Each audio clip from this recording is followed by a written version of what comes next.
पहली बार मैगी और मैगी के फ्लेवर से भरपूर बनने वाली है नमकीन। जी हाँ, जिसे आप स्टोर कर सकते हैं 5-6 महीने तक और पूरा इंजॉय कर सकते हैं। ये नमकीन बिल्कुल क्रिस्पी क्रंची होगी, जैसे कि आप मार्केट की नमकीन खाते हैं, और आप इसे लंबे टाइम तक स्टोर करके भी रख सकते हैं। तो फेस्टिवल आ रहा है, त्यौहार के टाइम में हमें नमकीन, बिस्किट, स्नैक चाय के साथ चाहिए ही चाहिए मेहमानों के लिए। तो इस बार आप गेस्टों को कुछ अलग खिलाइए, नया खिलाइए, और ऐसा खिलाइए कि वो पूछने पे मजबूर हो जाएं कि आपने इसे बनाया कैसे है। इसमें हम जो भी रेसिपी में चीज़ें यूज़ करने वाले हैं वो बहुत ही ज़्यादा हेल्दी और टेस्टी है। तो चलिए शुरू करते हैं मैगी की ये टेस्टी नमकीन बनाना। दोस्तों, चाय हो और चाय के साथ नमकीन नहीं हो, ऐसा तो हो ही नहीं सकता। तो चाय के साथ जितनी नमकीन ज़रूरी है उतना ही नमकीन का फ्लेवर भी ज़रूरी है कि आप किस तरीके की कौन सी नमकीन खा रहे हैं। ज़्यादातर हम क्या करते हैं, मार्केट में जाते हैं और नमकीन लेके आ जाते हैं, और बहुत ही अलग अलग टेस्टी फ्लेवर्स की मिलती है।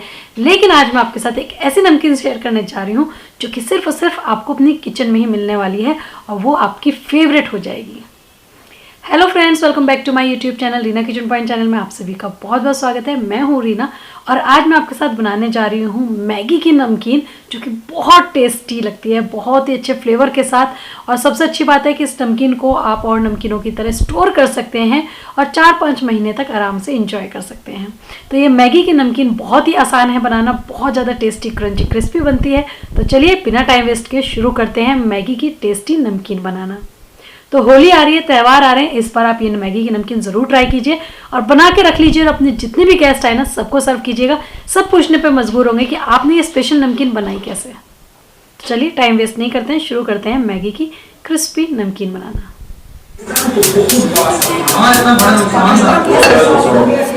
कर लेंगे और इसके ऊपर रख लेते हैं पैन।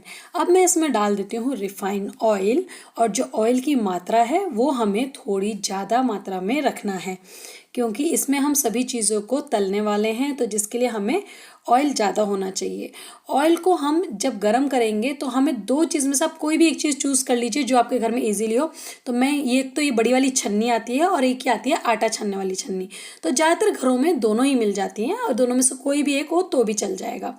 तो यहाँ पे मैं यूज़ करने वाली हूँ आटा छानने वाली छन्नी को, और ये इसके अंदर हम रख देंगे तेल के अंदर, जब तेल अच्छे से गर्म हो रहा होगा। अब हम इसमें ही सब कुछ तलने वाले हैं, छन्नी के अंदर ही, कढ़ाई में साइड में नहीं जाएगा, सब कुछ इसके अंदर ही डालेंगे।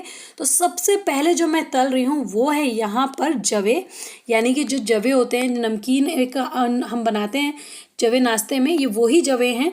यहाँ पे मैं बेसन के, सेव या किसी का यूज़ नहीं करने वाली हूँ। यहाँ पे ऐसी चीज़ों का यूज़ करेंगे जो आपने इससे पहले नहीं देखे होंगे। तो यहाँ पे ये हैं नमकीन जवे जो हम बनाते हैं, हाथ से तोड़ते हैं मैदा के, ये वो वाले जवे हैं। और ये मैं इन्हें अच्छे से भून के इसे 1 मिनट तक और निकाल लेते हैं टिश्यू पेपर पे। ये 1 मिनट भूनने में ही काफ़ी क्रिस्पी हो जाते हैं। दूसरी चीज़, फिर हम इसमें वापस से छन्नी रख देंगे, और अब मैं यहाँ पर तलने वाली हूँ दाल। तो चने की दाल और मसूर की साबुत दाल, मैंने दोनों को ही रात को भिगो के और सुबह पानी से अलग करके हल्का सा फ़ैन के नीचे आधे घंटे के लिए छोड़ दिया था, तो इसका पानी सूख चुका है। अब मैं इसे इसके अंदर डाल के अच्छे से थोड़ा चला लूँगी, जिससे कि ये पक जाए। लेकिन आप जब ये छींटे देती हैं, कुछ चीज़ें क्या होती हैं कि जैसे ये दाल थोड़ी गीली रह गई तो ये छींटे देगी, तो आप इसे ढक सकते हो।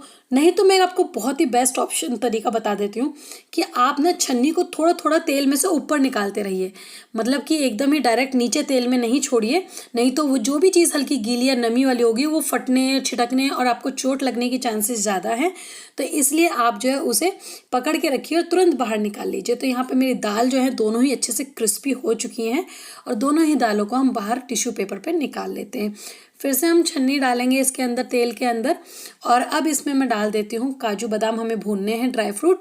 तो उसमें से मैं पहले जो है काजू बादाम उसे डालेंगे, क्योंकि बादाम थोड़ा सा टाइम लेते हैं भूनने में। अब मैं आपको थोड़ा सा तरीका दिखा देती हूँ किस तरीके से। तो जैसे मैंने बादाम डाल दिया इसके अंदर, है ना, और तो बादाम डालने के बाद अगर आप छोड़ देंगे तो वो जल भी सकता है, तो इसलिए हम पकड़ेंगे, ऊपर नीचे करेंगे इस तरीके से, जो कि हल्के तेल की गर्माहट उसे मिलती रहे और वो जो है चटके नहीं, फटे नहीं। साथ में अब मैंने काजू डाल दिए हैं। जब बादाम थोड़े से भुन जाएं तो हम इसके अंदर काजू ऐड करेंगे। काजू बहुत ही कम समय के अंदर भुन जाता है, इसलिए उसे ज़्यादा भूनने की ज़रूरत नहीं है। सिर्फ 1 मिनट तक आप डाल के भूनिए और जैसे ही हल्का लाल होने लगे हम इसे बाहर निकाल लेंगे। देखिए जो छन्नी है ना, वो छन्नी का काम यही है कि हम उसमें कोई भी चीज़ डाल रहे हैं भूनने के लिए, इसमें पकाने के लिए, तो वो इधर उधर फैल नहीं रही, हम उसे बहुत ईजिली निकाल रहे हैं, चाहे वो कितनी पतली दाल है कुछ है। और तो यहाँ पे अब बारी आती है हमारी स्पेशल मैगी की, जो इस रेसिपी की जान है। तो यहाँ पे मैंने 2 मैगी ली हैं, दोनों मैगियों को मैं भूनूंगी, इस तरह तेल में तलेंगे। तो ये हल्की सी मैगी ना ब्राउन हो जानी चाहिए। जब इस तरीके से हल्की सी ब्राउन हो जाएगी तो हम इसे तेल में से बाहर निकाल लेंगे और तेल जितना भी एक्स्ट्रा होता है वहीं पे कढ़ाई में छान लीजिए, जिससे कि टिश्यू पेपर पे कम से कम तेल आ पाए। तो वापस से हम छन्नी रखेंगे, वापस से जो दूसरी मैगी है वो भी इसके अंदर ऐड करेंगे। तो मैंने जैसे आपसे पहले बता रही थी कि कोई भी जो बारीक चीज़ें होती हैं, दाल है या कुछ भी चीज़ें, तो वो फैलती नहीं है तेल के अंदर, बिखरती नहीं है, उसे निकालना बहुत मुश्किल हो जाएगा अगर आपने डाल दिया। तो इसलिए किसी न किसी छन्नी का यूज़ कीजिए। उसके बाद ही आप इसमें तलिए। तो मैगी को हम पलटते हुए हल्का सा ब्राउन कर लेंगे। तो यहाँ पे ये जो दूसरी मैगी है ये भी ब्राउन हो चुकी है, इसे भी हमने बाहर निकाल लिया है। और अब बारी आती है वापस से तेल में हम छन्नी रख देते हैं और इसमें डाल लेते हैं मूंगफली। यहाँ कच्ची मूंगफली मैंने ली है और मूंगफलियों को भी हल्का डिप, हल्का ऊपर, क्योंकि मूंगफलियाँ भी फटती हैं। तो जैसे ही मूंगफलियाँ गर्म होने शुरू होती है ना, वो चटकनी शुरू हो जाती है, तो चटकेंगी तो वो आपको ऊपर लग सकती है चोट। तो इसलिए आप उसको थोड़ा ऊपर थोड़ा नीचे तेल में इस तरीके से करके ही भूनिए, जिससे कि जले भी नहीं और जो चटके तो आपको चोट भी नहीं लगेंगी, वो चटकेंगी भी नहीं, सिर्फ भुनेंगी। तो देखिए अच्छे से मूँगफली भी बिल्कुल तैयार है। तो इसका एक्स्ट्रा ऑयल जितना है ये भी हम बाहर निकाल लेते हैं और इसको भी हम ले लेते हैं टिश्यू पेपर के ऊपर। अब फिर से वापस हम चलते हैं तेल की तरफ। तो छन्नी में हम डाल देते हैं इस बार मखाने, और मखाने सबसे लास्ट में डालने हैं, क्योंकि मखाने जो है तेल को ज़्यादा पी लेते हैं, ज़्यादा सोख कर लेते हैं। तो बस मखाने डाल के आपको सेकंडों में मखानों को निकालना है, तेल में बहुत कम रखना है। एक बार डिप करिए, बस बाहर ही रखिए मखानों को, नहीं तो वो ज़्यादा तेल सोख लेंगे और उसके बाद वो अच्छे नहीं लगते ज़्यादा तेल पीने के बाद। तो इसलिए एक बार डिप करके हमें निकालना है। इसके बाद बारी आती है पोहे की। तो सेम प्रोसेस, हम छन्नी में डाल देते हैं पोहे को, जिसे चिड़वा भी कहते हैं, और डाल के उसे हम 1 मिनट तक चलाते हुए भून लेंगे, जिससे कि वो बहुत ही अच्छी क्रिस्पी हो जाए। तो पोहे को इसमें 1 मिनट भूनेंगे, जिसमें बहुत अच्छा क्रिस्पी हो जाएगा। और आप चाहें तो पोहे को सूखी कढ़ाई में 1 चम्मच घी में भी भूनकर नमकीन में यूज़ कर सकते हैं, तब भी ये क्रिस्पी हो जाता है। तो यहाँ पे मैंने सोचा कि तेल तो रखा ही हुआ है, तो इसी में हम लोग पोहे को भी, चिड़वे को भी हम भून लेते हैं, अच्छा करारा कर लेंगे, और जितना भी एक्स्ट्रा ऑयल है वो आप निकाल दीजिए। इसके बाद इसे भी हम यहाँ पर डाल लेते हैं, टिश्यू पेपर के ऊपर निकाल लेते हैं। और अब बारी आती है मटर की। तो मैं यहाँ पर ले रही हूँ फ्रेश हरी मटर। आप चाहें तो हल्का सा बॉईल करके सुखा के भी यूज़ कर सकते हैं, लेकिन मैंने बिल्कुल फ्रेश करी है और बिल्कुल परफेक्ट बनी है। तो इसे भी हमें क्या करना है, क्योंकि फ्रेश मटर है, इसमें लिक्विड है, तो ये फटने, चटकने और ये आपको चोट लगने के चांसेस हैं। तो इसको भी केयरफुली थोड़ा नीचे थोड़ा ऊपर करके ही आपको इसे भूनना है। और ये जो है 2 से 3 मिनट लेगा, एक्स्ट्रा टाइम लेगा थोड़ा, पर ये भून के बिल्कुल करारी एकदम नमकीन होती है हरी वाली मटर की, सेम वही बन के तैयार हो जाएगी। तो बस जैसे ये भुन जाए, इसके बाद हम हरी मटर को भी बाहर निकाल लेते हैं। लास्ट में अब मैं यहाँ पे करी लीव ले रही हूँ। तो करी लीव को भी हम जो है, तेल की गैस की फ्लेम मैंने बंद कर दी है, बस हल्का सा ठंडा है तेल, और इसमें मैं डाल देती हूँ करी लीव, क्योंकि हमें इसे जलाना नहीं है। तो इसे जो है हम गैस की फ्लेम बंद करने के बाद ऐड करेंगे। करी लीव बहुत ही जल्दी हल्की क्रिस्पी हो जाती हैं। करी लीव से जो है फ्लेवर नमकीन में बहुत अच्छा आता है। आप चाहें तो करी लीव के साथ हरी मिर्च को काट के भी कर सकते हैं, इसमें डाल सकते हैं, ऐड कर सकते हैं। और अब इसमें करी लीव को भी मैं निकाल लेती हूँ सभी चीज़ों के साथ में। तो यहाँ पे जो तलने का प्रोसेस है ना काम, वो तो कंप्लीट हो गया। अब चलते हैं नमकीन बनाने के लिए। तो जो हमने मैगी ली है, उस मैगी को हमें क्रश करना है, लेकिन ज़्यादा बारीक और छोटी मैगी नहीं करनी। तो मैगी को हम अच्छे से तोड़ लेंगे, इसमें एक मैगी को हल्का सा क्रश कर लेंगे, लेकिन ज़्यादा छोटी और ज़्यादा बारीक नहीं करिएगा, जिससे हमें पता चल सके हम मैगी की नमकीन खा रहे हैं। इसलिए मैगी के बाइट्स आनी चाहिए और मैगी का फ्लेवर भी आना चाहिए। तो यहाँ पे अब जितनी भी चीज़ें हमने इसके अंदर डाली हैं, सभी चीज़ों को हमें मिक्स करना है अच्छे से। मिक्सचर को हमें हिलाते हुए, चलाते हुए इन्हें मिक्स कर देना है। तो यहाँ पे अब मैं इसके अंदर कुछ चीज़ें और ऐड कर देती हूँ, जैसे कि हम ऐड करेंगे किशमिश। तो जो किशमिश होती है, ये हमें कुछ भी तलनी वगैरह नहीं है, ऐसी की ऐसी किशमिश इसके अंदर डालेंगे और इसे, किशमिश को भी हम यहाँ पर मिक्स करेंगे। इसके साथ ही जो और चीज़ें हैं और मसाले हैं वो भी हम इसके अंदर ऐड करेंगे। तो अब मसाले क्या क्या ऐड करने हैं वो मैं आपको आगे दिखाती हूँ। पहले किशमिश और ये चीज़ें थोड़ी हम मिक्स कर लें, क्योंकि जिस तरीके से डाला था ये उसी तरीके से हैं, तो हमें सब चीज़ों को आपस में मिक्स कर लेते हैं।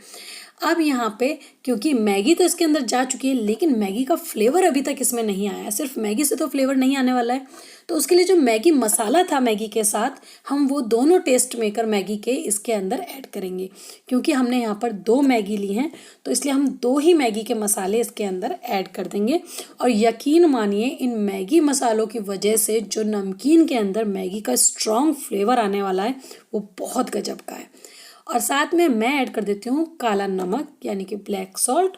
तो यहाँ पे हम थोड़ा सा काला नमक डालेंगे और थोड़ा सा सफ़ेद नमक भी डालेंगे।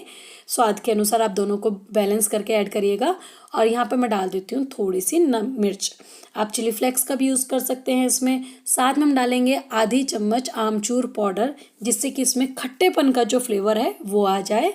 और इसके बाद अब हम इसमें ऐड कर देंगे पिसी हुई चीनी। जो चीनी होती है आप उसे मिक्सी में पीस के उसका पाउडर यूज़ कर सकते हैं। इससे थोड़ा सा मीठेपन का फ्लेवर आएगा और जो टेस्ट बनेगा वो बहुत ही बेस्ट बनेगा। तो यहाँ पे जो ये टिश्यू पेपर है ना, मैं इसे निकाल लेती हूँ। मिक्स करने में थोड़ी दिक्कत आ रही है, तो इसे निकाल के हम इजीली अच्छे से 2 चम्मच ले लेंगे, जिसकी हेल्प से हम नीचे से हिलाते हुए और पूरे मिक्सचर को मिक्स करेंगे। इससे होगा ये कि जो भी हमने मसाले ऊपर डाले हैं वो ऊपर के साथ साथ नीचे अंदर सभी चीज़ों के ऊपर लग जाएगा, सभी चीज़ों में फ्लेवर चला जाएगा। अब इस नमकीन के अंदर जो फ्लेवर है हल्की सी मिठास का है, हल्की सी खटास का है, हल्की स्पाइसीनेस का है और मैगी का स्ट्रॉन्ग फ्लेवर है। तो ये नमकीन जो है आपको पूरा फील मैगी वाला देने वाली है और बहुत ही टेस्टी लगती है, बहुत ज़्यादा टेस्टी लगती है। तो आप अगर कुछ नया ट्राई करना चाहते हैं तो देखिए, पुराने हर तरीके से तो आप लोग खाते ही रहते हैं, कुछ अलग ट्राई कीजिए, नया ट्राई कीजिए। तो बनाइएगा ज़रूर इस नमकीन को, क्योंकि देखिए देखने में भी कितनी खूबसूरत लग रही है। बिल्कुल ऐसा लग रहा है जैसे अभी अभी हम मार्केट से लेके आए हैं। और खाएंगे तो फ्लेवर में तो आप दीवाने हो जाएंगे। बहुत ही स्ट्रॉन्ग फ्लेवर मैगी का है, टेस्ट का है, बहुत अच्छा लगता है हल्के से खट्टे मीठे के साथ। और जो इस बच्चों के लिए इसमें हमने काफ़ी सारे ड्राई फ्रूट्स वगैरह मखाने डाले हैं, वो भी हेल्दी हैं। तो बिना बेसन को यूज़ किए मैंने बनाई है आप सब के लिए मैगी की बहुत ही टेस्टी स्ट्रॉन्ग फ्लेवर वाली नमकीन। तो होली आ रही है, फेस्टिवल आ रही है, सोचना किस बात का है, मेहमान आने ही आने हैं घर में। तो आप जल्दी से जाइए किचन में और बनाइए मैगी की टेस्टी हेल्दी नमकीन। तो फिर मिलेंगे एक और नई वीडियो में। रेसिपी कैसे लगी आपको मुझे ज़रूर बताइएगा कमेंट बॉक्स में। अगर वीडियो पसंद आए तो प्लीज़ वीडियो के नीचे लाइक का बटन ज़रूर क्लिक करें और रीना किचन पॉइंट चैनल को सब्सक्राइब करना नहीं भूलिए। तो चलिए फिर मिलते हैं एक नई वीडियो में, तब तक के लिए बाय बाय।